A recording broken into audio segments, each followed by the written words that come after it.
Hello everyone, my name is Sharaf Zedi.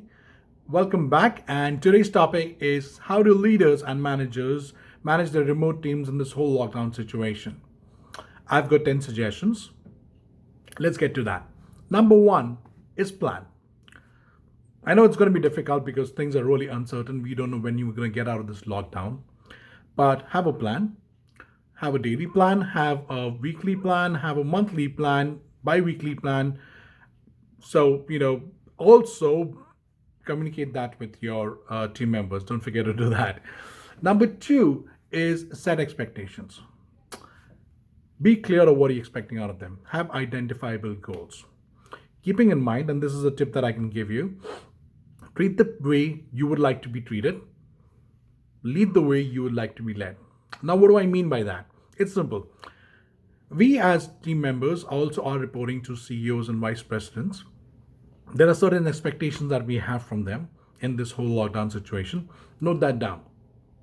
Because when you make a list, you'll probably realize that if this is your expectation as a team member from your reporting managers and bosses, your team members probably have similar expectations from you. It's going to really help. It's a very good trick. Uh, so keep that and set expectations accordingly. Number three is schedule. Now, it's going to be difficult doing this, but have a schedule, a meeting time schedule with the people because, one, you want to get things and tasks completed on time. But also consider the fact that not a lot of people are used to working from home. So, work with that situation. See how some people might want to work after hours, some people might want to work in the night. But as long as your tasks and projects are getting completed on time, that's what should matter. But just schedule things, but work, keep an open mind and work around that time. Number four is empathize with the situation. What do I mean by that? People have kids, people have pets. People are living with roommates. Some people might just barge in. Kids, roommates, pets might just barge in a conversation. Let's be human, and let's manage that situation. So just empathize with the situation.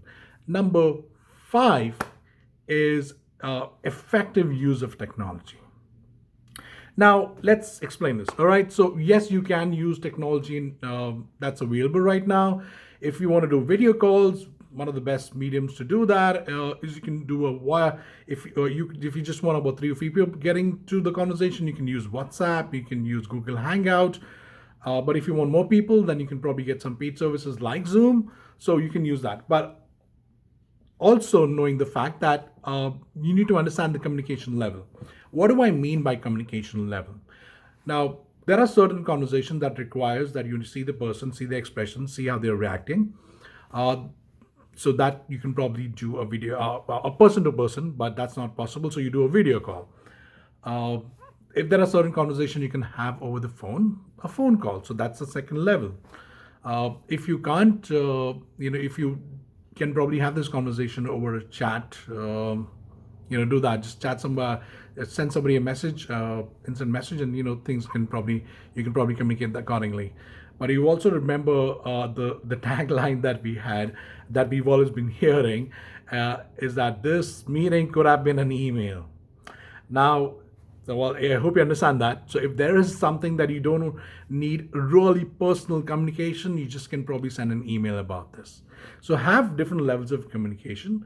So in person can't happen, video call, phone call, chat, email. All right. So use them accordingly. Number six is my suggestion is to have constant chat rooms. There are two kinds of chat rooms you can have. One is a buddy conversation, water cooler conversation chat room. The second is a professional chat room. Now, understand this. Whenever we work in an office space, we make fun of people. We gossip about people. We, share ideas. So we're gonna miss all that doing while you're working from home. So let's get a human touch into it. Let's have a buddy conversation chat room where people can talk about all the fun things, and if there are certain professional things that you want to do, you can use the professional chat room. share ideas and all that. Also, it could be a good way to communicate with people. So have a constant chat room. uh, Also remembering the fact that a lot of people are creative in different ways. So if somebody wants to be creative with doodling, take a screenshot, share that. You don't want to miss on any of that. Number 7 is information fatigue.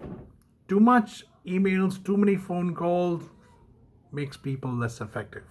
So let's keep it short, let's keep it simple. Right. Number 8 is implement processes for everything. We all come from different industries, different departments. You could be having, as a food manufacturer, there could be a recipe. As a software a company, you're probably having an update, but you need to have a process for everything. Process drives accountability and productivity. So have a process for everything. Saying that, also have a plan for a breakdown.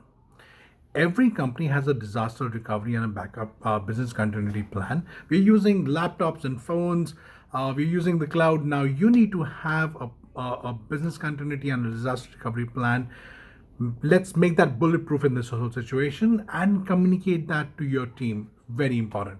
Number 9 is document everything that you are doing right now. Document your emails, document all your projects on the cloud, document your conversations, document the ideas, because you don't want to lose any ideas, any discussions that you've had in this whole situation. Let's be productive. Whatever productivity we are creating over here, we can probably utilize when we all get out of this lockdown. So document everything.